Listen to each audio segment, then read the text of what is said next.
Hello, Too Much Woman. Today, Hello. today's conversation is for the woman who's been told that she's too sensitive, too emotional, too intense, or just too much. I'm joined by Tricia Sabine, the powerful voice behind a deeply personal journey of becoming. Ooh, I'm already getting emotional. One that spans divorce, rediscovery, metaphysical wisdom, and ultimately radical joy.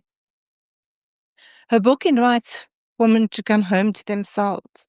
And today we'll talk about what it means to stop apologizing for your fullness and finally live as the too much woman you were born to be. Tricia, thank you for joining me. Happy to be here. I can't believe I've started crying. That happens to me a lot. I always say that just all my emotion comes out in tears. So if I start tearing up, now I don't have to feel bad. You've just given me permission to, to let that go. Tricia, you wrote a book for yourself, I think it was, initially, Becoming Self-Centered, a book about your journey to your own personal power. What prompted you to write this book, Tricia? I had actually no plans to write a book. It just I was journaling and um, it was coming out and I just started telling my story. Can't even explain how it happened. And it just all came together as a book. And I had only planned to share it with like my mom and my cousin and my close friend. It wasn't ever supposed to go out there. And, the more I shared it with different people who read it, the more they were saying, you have to release this. I'm getting little nuggets of things in this, and more women need to hear your story. And I was like, okay. So I released it a little bit on Facebook and just told a few friends, hey, I've written a book. Would you guys like to read it? And a few people did, and they were saying the same thing. So I thought, okay, here we go. Just put it out there. Well, that's exactly what my reaction was after I read it. I was like, that you really need to get this published. Well, I've done it, and it's really only taken a few months, but I've never published anything before. I've never written anything before, so I'm still in the process of learning, how to make an EPUB file, how to upload it on these sites. So it's just been a big adventure. Excellent. Tricia, in your first chapter, Liberation, what was the declaration that set you free? For me, it was that man will never threaten me with divorce again. And every marriage has its ups and downs. We all get in our little patterns of, how things play out. And in mine, it had gotten to the point where my husband was the breadwinner and I was the homemaker. And so we both felt like it was my job to take care of everyone and everything. And I loved my job. Like I wasn't unhappy. I didn't feel taken advantage of. It was nothing like that.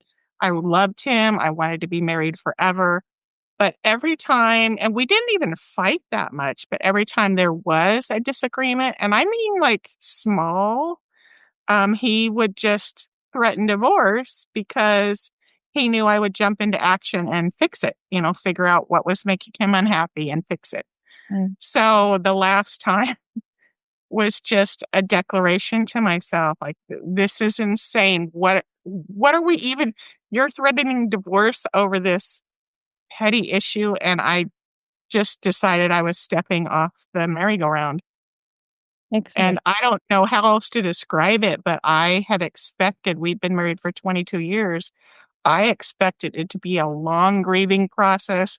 I expected to be devastated. You see people that go through divorce that their life just feels wrecked and out of control for so long. And the weird thing for me was as soon as I said that to myself, I just felt lighter and freer and like, oh, this is the right, and I just knew it was the right thing. So it was really unexpected. And I'm sharing this because somebody out there might be experiencing something similar. Yeah, making a decision brings great relief, doesn't it? Yeah, just as things progressed and, things unfolded, I just kept feeling like I have all this time and energy and love and effort that I have been pouring into him. And I have, sorry, two kids, two grown adult kids. One of them has autism and the other one has Asperger's. Um, and so I always thought I was making all this effort for my family. And it turned out that when he left, there was a lot less effort that I was having to make. So I was surprised at how much was going into him specifically. And after you're through it and you look back, you start to understand more things, right? Mm-hmm. And the one thing that I had understood is that I always felt like I wasn't enough. And I was trying to compensate for that by making more effort. If I just made more effort, I just worked on myself, if I was just a little bit better at this, then he would love me. Then he would want to stay. Then he would stop threatening me with divorce. So I'm like, I had been spinning my wheels for so very long, and I didn't even know it because it becomes the norm. It's just the way your life is. You don't even know that you're doing it anymore. So when I stepped off of that like hamster wheel is kind of what I call it, Mm-hmm. I just couldn't believe how much time and space I had in my life. It was crazy and how much better things got. And people were like, wow, you're really happy. Like, I've never seen anybody move through a divorce like this. And I really was. I was really happy. And it was also a lot of the work I had been doing because I just decided in that moment, all that love, all that energy, all that effort that I was putting into him, I just decided I was going to put it into me. And that was where, that's where everything shifted. Absolutely brilliant. You speak so beautifully about rituals and alignment, Tricia. What sacred practices helped you remember yourself after the divorce? You know, that's such a loaded topic for me because right off the bat, I just started noticing, I have always been a believer that you choose. You can choose to be happy or you can choose to be unhappy. I mean, we all have circumstances that make it easier or harder, but you have the choice to feel a little bit better or not. And that's just a personal belief of mine. I'm not saying it's right for everybody or it works for everybody, but for me, I just chose that I was going to put this effort into me. So it started like just sitting up in bed. I mean, for 20 years, I jumped out of bed. I made hot breakfasts for everybody. I packed people's lunches and his too, and the kids, and got them on the bus and made sure he got everything he needed for work. And then after that dust settled, then I would do the dishes and start my shower. So it was noon before I could really focus on me. And all of a sudden, I sat up in bed one morning. I was like, I don't have to jump out of bed and do anything. Like, what's more luxurious than being able to sit in your bed and not have to get up and rush out the door or rush into the kitchen or whatever you're doing? So for me, that was like the first thing, just sitting up in my bed thinking, because my kids at this time were like 18 and 19 years old. So they didn't need me to rush down and make them breakfast. And I know I'm getting a little off topic, but they're at the age where they need to learn to do that for themselves. So by me catering to them wasn't really helping them as much as my heart wanted to believe. So that was the first thing, was just taking time for myself to just breathe. And then I started learning meditation, which helped a lot, just getting my mind slowing down and enjoying the peace and quiet. And everything just kind of took off from there. I started doing like exercise. I just started adding to my mornings because I really am a believer in front loading your day. So if you wake up and you choose you're going to have a good day and you're going to do the things that make you feel good, then your day is probably going to have a better chance of being good. So I just chose to just sit up in my bed. I chose to meditate. Sometimes I didn't feel like meditating. I decided to scroll. So I have my life set up where all my connections are on Facebook. But on Instagram, I only have like a few people that have friended me. So I just mostly like pages that are positive. So if I want to scroll on something, I scroll on that because it's feeding my mind with positive messages. So I would do that. And then I got into moving my body, putting on some music I like and just moving around. And then I started doing some yoga. And I'm a big believer in affirmation. So we're talking to ourselves all day long. There's always that voice in your head. Whether you know it's happening or not, it is. Mm. So I decided I was going to write the script. So I started putting affirmations to everything, to things in my house, to like pictures, to stones and crystals, to the movements I was doing, like everything in my mind. I was almost chanting to myself. It sounds a little out there, but it was so working for me. So then I just started, doing that every day. And then all that time when, in the daytime, I started like just tuning into really powerful messages from people who were speaking about just the law of attraction, the way the universe works, astrology, tarot, like all this stuff that feels really out there. But I just decided I was going to tune in and see what resonated and take it and apply it. So that's kind of what I just started doing. And it took off from there. I love it.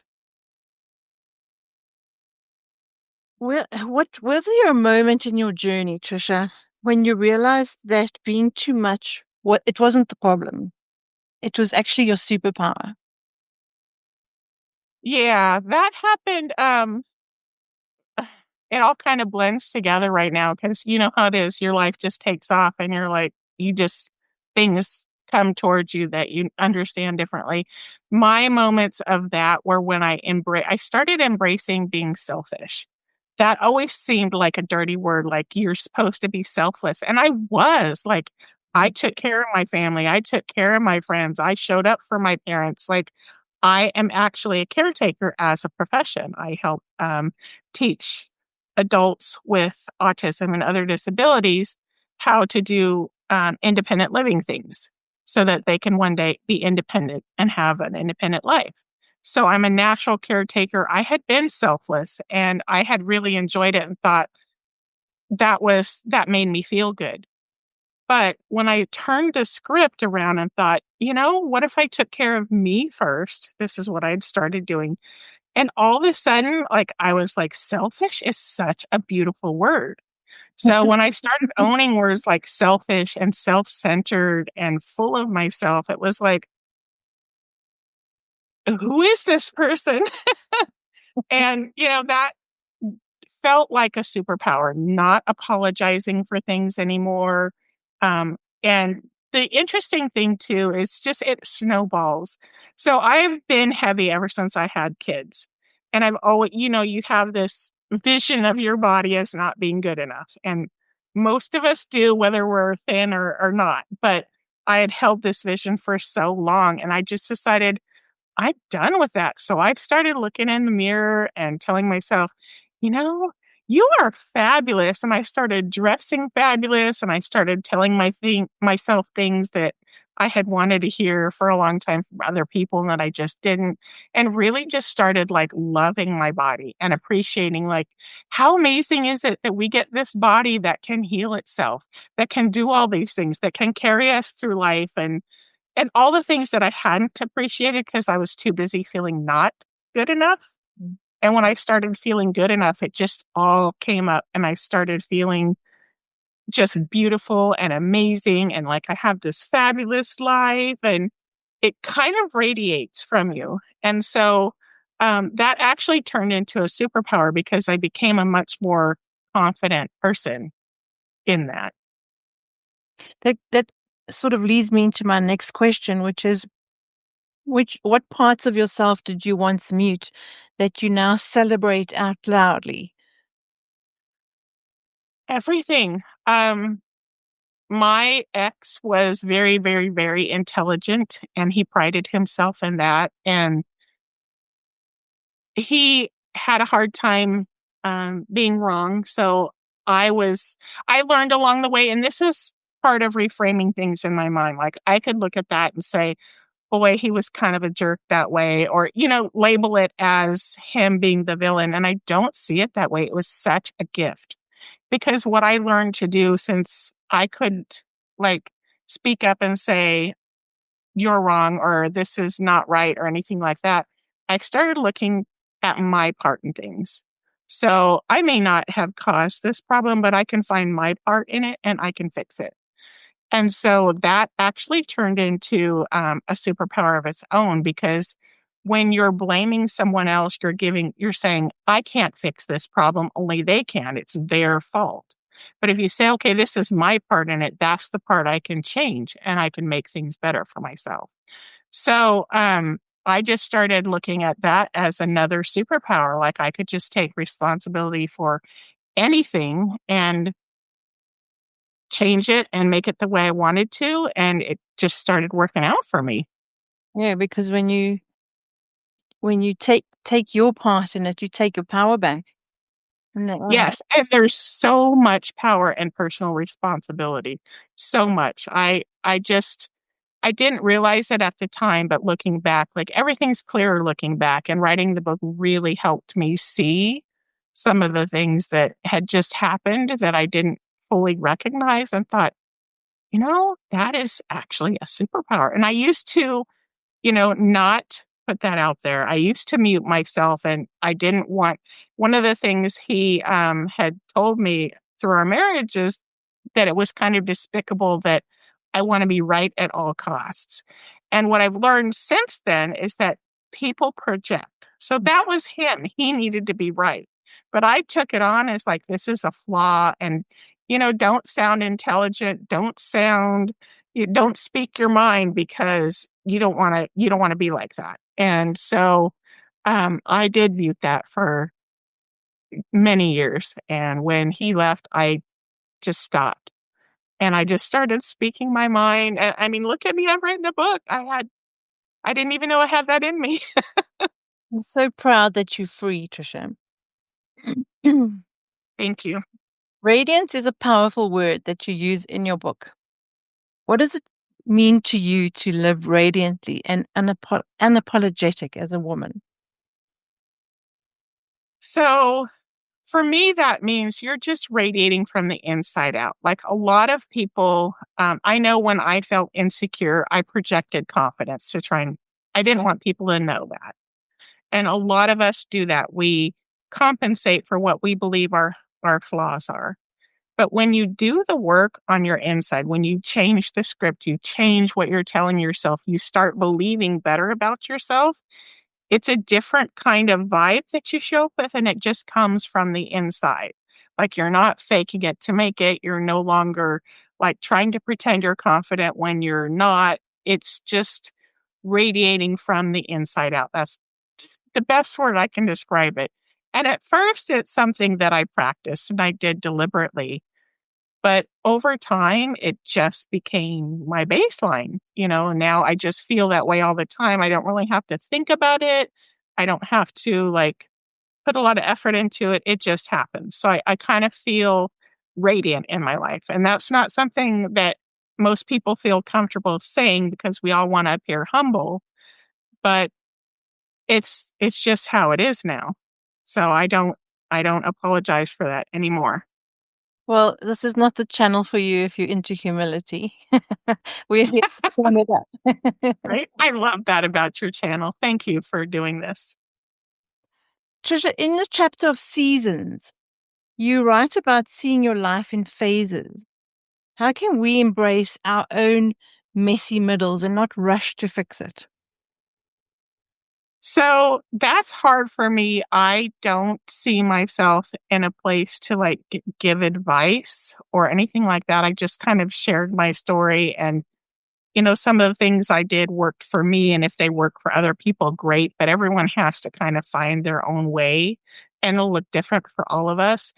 But when you're in the middle of something, or when I'm in the middle of something, I always give myself permission to feel it. I'm not one of those people that, well, I'm just going to put on my happy face and go about my business. I mean, we have to actually take the time, feel what we're feeling, understand why. And the other thing is that I've learned to apply to my life is that everything is happening for a reason. It's all true.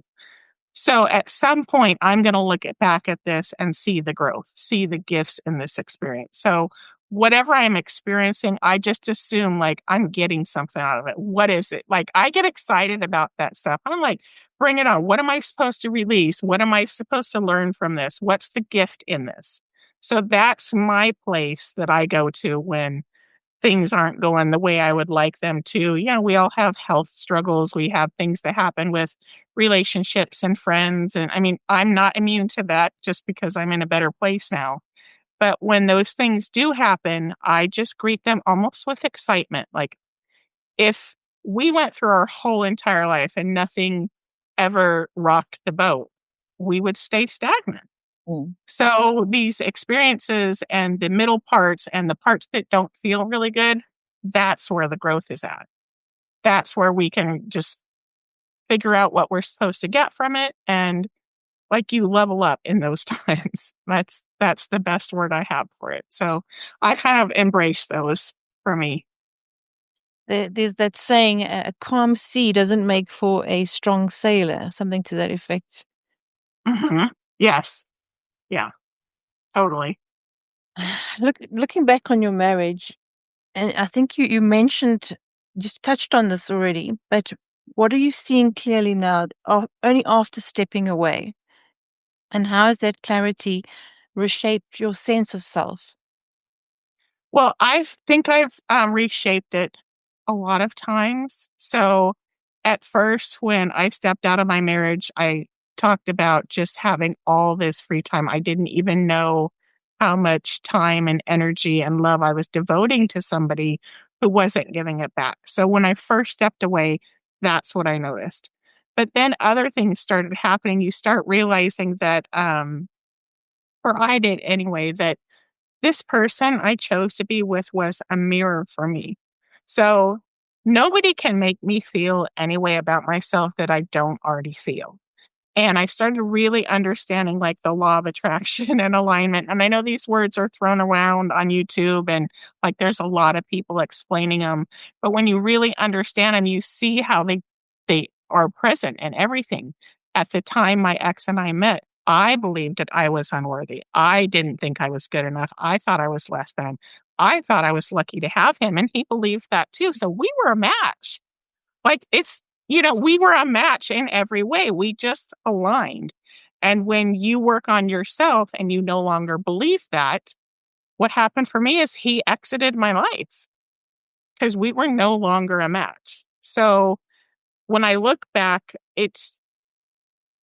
there's just so much that comes up for me. I've learned a lot about like people believe in different things, and I believe that as a soul, we kind of plan what we would like to experience in this lifetime before we incarnate here. That's just my personal belief. And so when you think about that and we make contracts with other souls, like I want to experience this, and they're playing their role, I started seeing him in that light too. Like maybe we had a soul contract. Maybe we were supposed to like trigger these things in each other for our growth. So I actually went from looking back, seeing like the waste, the time and energy, to Mm. looking back and seeing the gifts, to looking back and seeing like this person was an important part of my life and an important part of my growth. If I hadn't met him, I wouldn't even know any of this stuff. Maybe if I had had a great relationship that was smooth sailing, would I have learned any of this? Would I have become the person that I am? I wouldn't have. I would have just stayed in the, like happy, blissful ignorance. I don't say that in a negative way, but just not knowing Mm. how much power we have and how much influence we have over our own lives. So And that, looking back, it's just so much. And I remember at one point, I did write about this in my book. I made a conscious choice to forgive him because in the divorce, I had been divorced once before and we just split and we made sure, everybody was taken care of. And I've seen other people do this. And I just always assumed, that divorce can happen to anybody. And I always assumed like if we got divorced, that's what we would do. But like he was, it, I can't even explain, and I don't want to, but it was really ugly and nasty. And I remember just, he was repulsive to me for a long time. But then at one point, I decided that I was going to consciously forgive him. And I had seen some stuff and read some stuff about this, and I thought, I'm going to do this. So I sat down and I just, in my meditation, pictured, I forgive you. And I pictured all this good stuff happening for him. I hope he finds love. I hope he feels happy. I hope he has a great house and a great life, and just pictured all this really good stuff happening for him. And it was really life changing because I no longer had to carry this resentment or anything else. So I started just forgiving him for everything and really, really meaning it, like picturing all this good stuff happening to him. And then later on in my journey, I started really just loving him, not in a like, I want you back kind of way, but in a way that was like, thank you for playing that part in my life. Just really thank you. Look at, I couldn't have done this without you. I was really grateful for him instead of resentful. I was not just forgiving him, but I was just really grateful for him. And that gratitude just frees you, doesn't it? It is. It is. There's That so break- much freedom. Yes. Hmm. In your chapter called Powerful, Becoming the Author of Your Own Story, what would you say is the difference between surviving your story and writing a new one from a place of power? So we're all going from a story, right? You have a story about yourself and why you are the way you are. And I have a story about my life and why I am the way I am. And we all know people who come from a place of victimhood and people who come from, different things. And the way we tell our story is how we see ourselves. That becomes our identity. So in the beginning, I was a wife and mom, just nothing special. And when you start telling your story differently, like that's so much where the power is. Um, you can see I could have seen myself as the victim and him as the villain, but I decided that wasn't my story, and I rewrote it in my head. That this is how I became who I was. So I just wrote it in a different way. Instead of telling my story as being the victim, I told my story as, look at all the things I got from this. Look at where I've gotten from this. So I don't know if I'm doing a really good job of explaining it, but just how we tell our stories, it just changes how we shape our identity. And you move from that place of your identity. So, I mean, look at what story, if you're not happy with where you're at, just look at what story you're telling yourself and about the people in it. Mm. It's natural for us to want to blame other people and not take responsibility for our part. But we all have our own part in everything. So the minute you start retelling it where um, you take personal responsibility for everything, that's when you start having the power to tell your story differently and be in a different place with it. And then telling it like you want it to be. Yes, exactly. And you see yourself differently. You Mhm. see yourself differently based on the story you're telling yourself.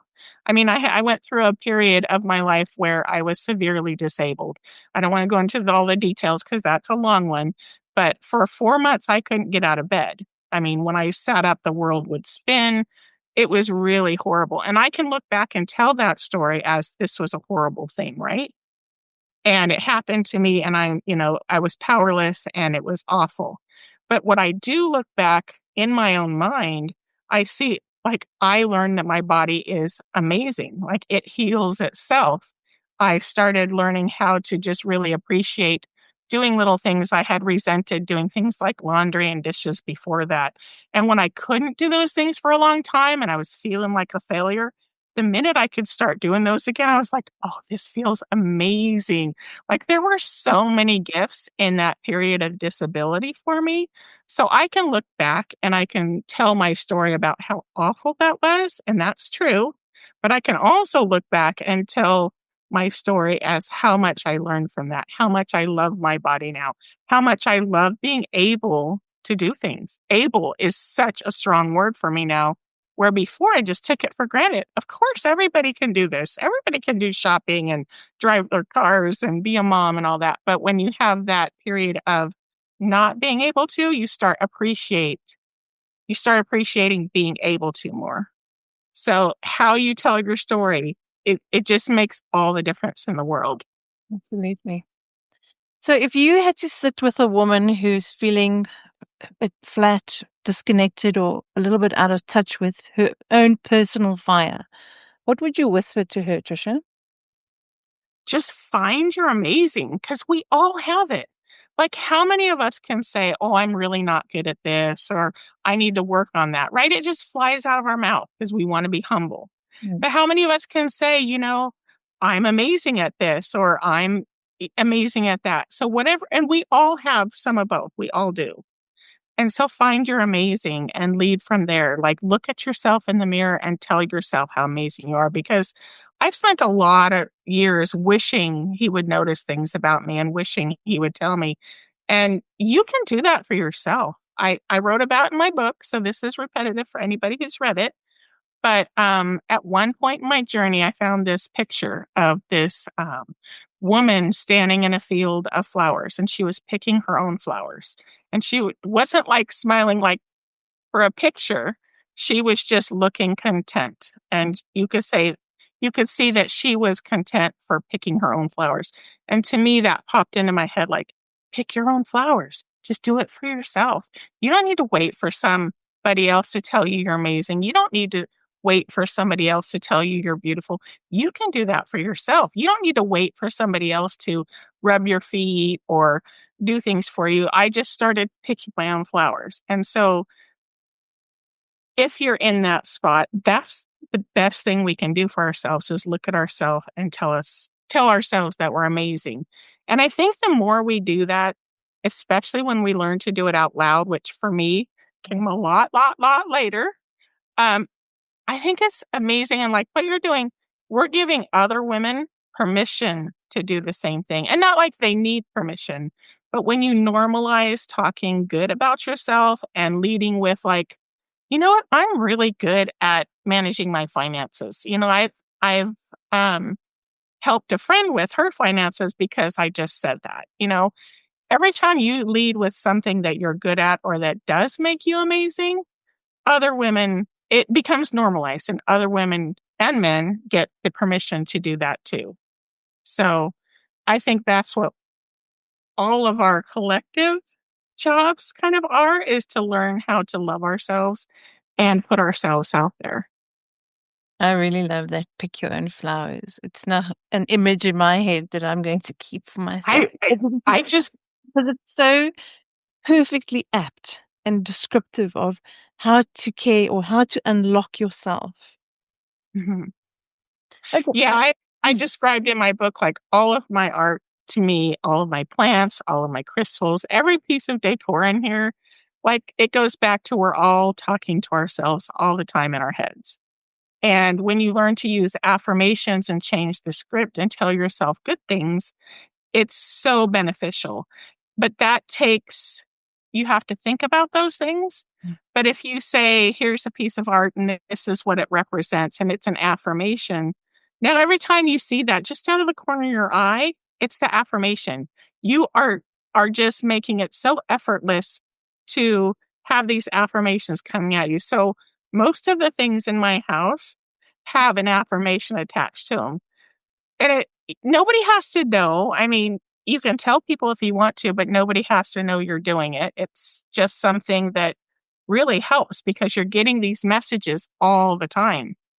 And you don't even have to work for it or remember it or think about it or anything like that. Complete the sentence, Tricia. The too much woman is? Amazing. Like I get so almost giddy happy when I see women stepping up and being too much. Like, I just want to clap. I want to be their friend. It's something that it wasn't possible, 50 years ago.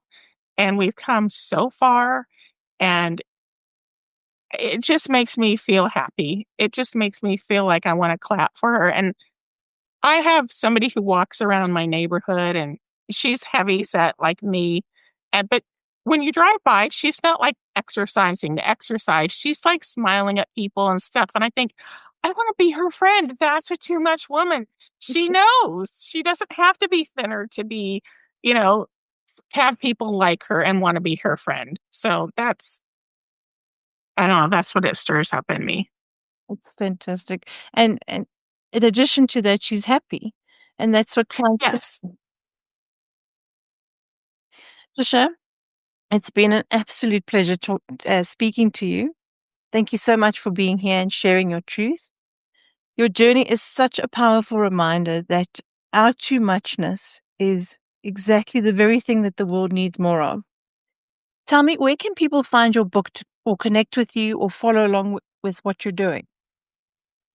I now have a Linktree page, and I believe you can put that at the bottom of this video.